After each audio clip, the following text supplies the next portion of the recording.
Hello বন্ধুরা, আজ 18টা রোজা। তো ইফতারি অনলাইন মাঙিয়েছি, দেখা যাক। একজন স্পেশাল গেস্ট আছে, কারণ আমি তো রোজা করিনি কাজের জন্য। ও ওর পুরো রোজা, তো ওর জন্যই বানানো মানে মাঙিয়েছি আমি।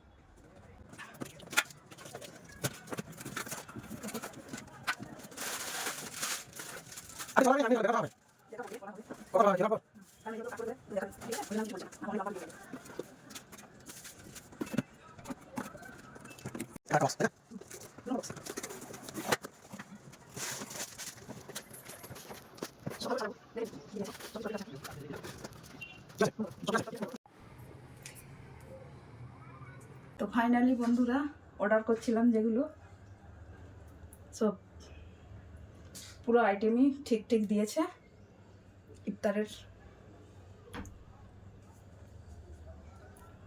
আর স্পেশাল গেস্ট যখন খাবে তখন দেখানো হচ্ছে।